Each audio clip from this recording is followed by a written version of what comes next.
এই দেখো বন্ধুরা, দুপুরে খাওয়া দাওয়া করে চলে আসলাম সমাজবাড়ি আশ্রমে। সমাজবাড়ি আমরা এসেছি হচ্ছে নবদ্বীপে। তোমাদেরকে কমেন্ট করে বলতে বলেছিলাম না, আমরা এসেছি হচ্ছে নবদ্বীপে। নবদ্বীপের সমাজবাড়ি আশ্রম হচ্ছে একটি ধর্মীয় স্থান, যা নবদ্বীপের গুরুত্বপূর্ণ স্থান হিসেবে উল্লেখযোগ্য এবং দর্শনীয় স্থান এই সমাজবাড়ি। আমরা আজকে রাত কাটাবো এই সমাজবাড়ি আশ্রমে, কালকে দুপুরবেলায় আবার এই সমাজবাড়ি আশ্রম থেকে বেরিয়ে যাব। তা দুপুরবেলা নবদ্বীপ হচ্ছে চৈতন্য মহাপ্রভুর জন্মস্থান এবং সন্ন্যাসপূর্ব লীলাক্ষেত্রের জন্য বিখ্যাত। এটি বৈষ্ণব ধর্মের গুরুত্বপূর্ণ ক্ষেত্র। বাংলার সেন রাজাদের আমলে নবদ্বীপ ছিল রাজধানী। তৎকালীন সময়ের থেকে নবদ্বীপ সাংস্কৃতিক চর্চা ও বিদ্যালাভের পীঠস্থান হয়ে ওঠে। নবদ্বীপ ছিল সেই সময়ের বিদ্যালাভের পীঠস্থান, এই জন্য একে বলা হতো বাংলার অক্সফোর্ড। 2019 খ্রিস্টাব্দে নবদ্বীপকে ঐতিহ্যবাহী হেরিটেজ শহর হিসেবে ঘোষণা করে।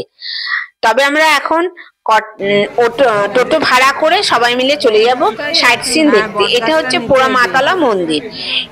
এইটা পুরোটা এলাকা বটগাছ দিয়ে ঘেরা। এই বটগাছের নিচেই এই ভবতারিণী মায়ের মূর্তি আছেন, আর পাশে হচ্ছে শিবলিঙ্গ আছে। তা ভবতারণ শিবের মন্দির বলা হয় আর কি। এখানে পুজোর ডালীয় সামগ্রী পাওয়া যায়, ফুলের সামগ্রী সব কিনতে পাওয়া যায়, এখান থেকে কিনে পুজো দেওয়া যায়। আর এখানে চারিদিকে সব ঠাকুরের সামগ্রী কিনতে পাওয়া যাবে, ঠাকুরের সাজসজ্জার সামগ্রী এখানে কিনতে পাওয়া যায়। তাই এই ভবতারিণী মাঠ থেকে এখন চলে যাব অন্য জায়গায়। এখানে আনাচে কানাচে অনেক মন্দির আছে, সব মন্দির দেখানো সম্ভব না। নবদ্বীপে উল্লেখযোগ্য দর্শনীয় স্থান হচ্ছে সোনার গৌরাঙ্গ। এটা হচ্ছে সোনার গৌরাঙ্গ মন্দির। এটি চৈতন্য মহাপ্রভুকে উৎসর্গীকৃত। এই মন্দিরটি নবদ্বীপের প্রধান আকর্ষণ। এই নবদ্বীপে ধর্মীয় ক্ষেত্রের পাশাপাশি যেহেতু সাংস্কৃতিক চর্চা ও ন্যায় চর্চার প্রাণকেন্দ্র হওয়ার জন্য এখানে দর্শনীয় স্থান হিসেবে মন্দির ছাড়াও পণ্ডিত ব্যক্তিদের জন্মভিটে, টোলবাড়ি, সমাধি স্থান, পীঠ এখনো বর্তমান আছে, সেগুলো দর্শনীয় স্থান হিসেবে দেখানো হয়। সোনার গৌরাঙ্গের মধ্যে আছে পণ্ডিত মাধবাচার্য, সোনার গৌরাঙ্গ, সচিমাতা, নিমাই, জগন্নাথ মিশ্র, দাদামশাই।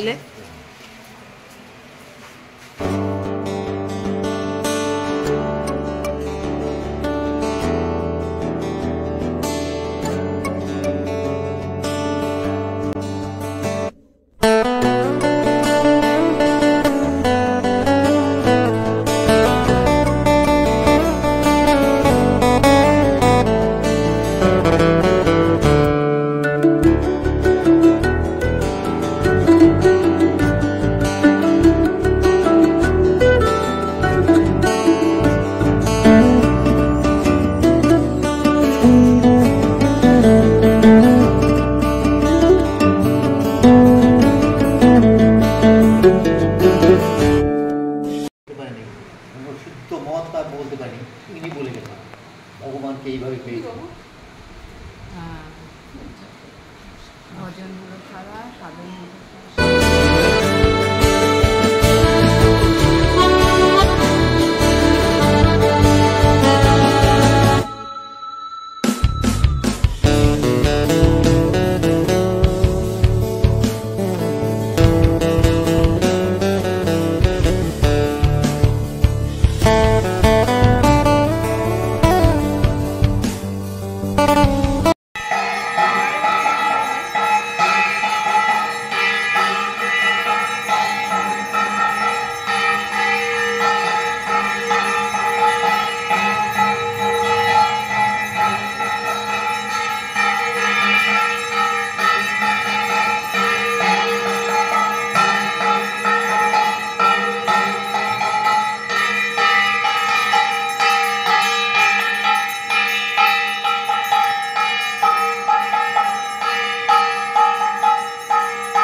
চলে এসেছে নিমাইয়ের জন্মভিটা বাবা মা।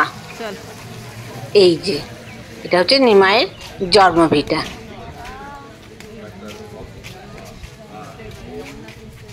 নিম গাছের তলায় নিমাই জন্মগ্রহণ করেছিলেন, তাই তার নাম হয়েছিল নিমাই। এই ছোট্ট কুটিরটি এখনো রয়েছে। আর ডান দিকে রাধা গোবিন্দের মন্দির। এখানে আছে নিমাইয়ের বাবা মা, গৌরনিতাই আর রাধাকৃষ্ণ, সেই মন্দির। আর মন্দিরের উপরে চারিদিকে দেওয়ালে সব দেবতাদের ফটো টাঙানো আছে। গৌরনিতাই, রাধাকৃষ্ণ, সচিমাতা সবার ফটো আছে।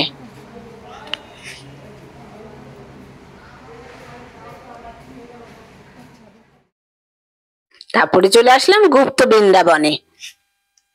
একটা গুহার ভেতর দিয়ে যেতে হবে।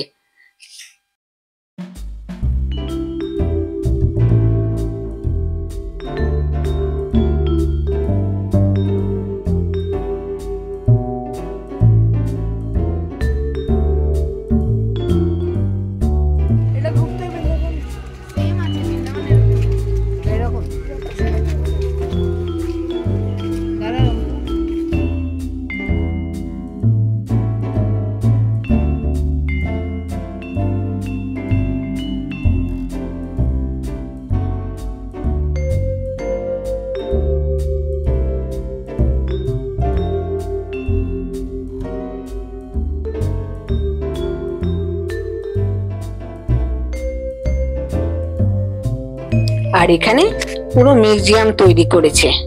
এটা হচ্ছে পুরোটা মিউজিয়াম।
আর এটা হচ্ছে রাধারানী মন্দির, শ্রীকৃষ্ণ চৈতন্য মিশন।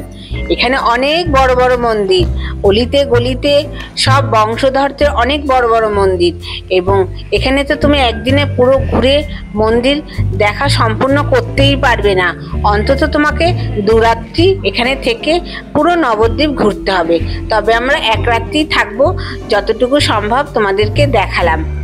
সত্যি কথা বলতে কি, এই নবদ্বীপ পুরো ঘুরে যতটুকু পেরেছি দেখে আমার ধর্মীয় ও আধ্যাত্মিক পরিবেশ মন ছুঁয়ে গেল। এখন প্রায় 8টা বাজে। আমরা সাইট সিন কমপ্লিট করে চলে আসলাম আমাদের সমাজবাড়ি আশ্রমে। এখানে তো রাত্রি যাপন করব, তা এখন এখানে সন্ধ্যা আরতিটাই তোমাদেরকে দেখাবো। এখানে এখন সন্ধ্যা আরতি শুরু হয়ে গেছে, তাই দেখতে থাকো। ব্লগটার বেশি বাড়াবো না। নতুন বন্ধুদের কাছে অনুরোধ, আমার ভিডিওগুলো যদি একটু ভালো লাগে তাহলে আমার চ্যানেলটিকে সাবস্ক্রাইব করে আমার পাশে থেকো। আর পুরনো বন্ধুদের অসংখ্য অসংখ্য ধন্যবাদ আমার পাশে থাকার জন্য। আর এই ভিডিওটা যদিও একটু বড় হয়ে গেছে, তবু আমি তোমাদের কাছে অনুরোধ করব ভিডিওটা সম্পূর্ণ দেখো, অবশ্যই ভালো লাগবে। একটু বড় হয়ে গেছে ভিডিও, কারণ সব মন্দির যে কটা ঘুরেছি সে কটাই তোমাদের দেখালাম পুরোটা, সেই জন্য একটু বড় হয়ে গেছে। আর এই রাত্রে সমাজবাড়িতে আছি। সমাজবাড়িতে তো তোমার গৌরনিতাইয়ের মন্দিরও আছে, আর এখানে রাধাকৃষ্ণের মন্দিরও এখন আরতি হচ্ছে। 2 জায়গায় আরতি হবে, তারপরে সমাধিস্থলেরও আরতি হবে। সম্পূর্ণ আরতি তোমাদের দেখাবো, দেখতে থাকো, খুব ভালো লাগবে। তোমরা যদি নবদ্বীপে আসো অবশ্যই 1টা রাত্রি থাকবে, তাহলে জানতে পারবে, অনেক কিছু দেখতেও পারবে। আর এখানে সব মন্দিরেই সারাক্ষণই কীর্তন হরিনাম জপ হচ্ছেই। তুমি রাস্তায় বেরোলেই খালি খোলের আওয়াজ আর খোলের আওয়াজ, এত ভালো লাগে না কি বলবো, না আসলে বুঝতে পারবে না। ধর্মীয় পরিবেশ আপনার মন ছুঁয়ে যাবে। এখন গৌরনিতাইয়ের আরতি হচ্ছে, তারপরে সমাধিস্থলে আরতি হবে, দেখতে থাকো।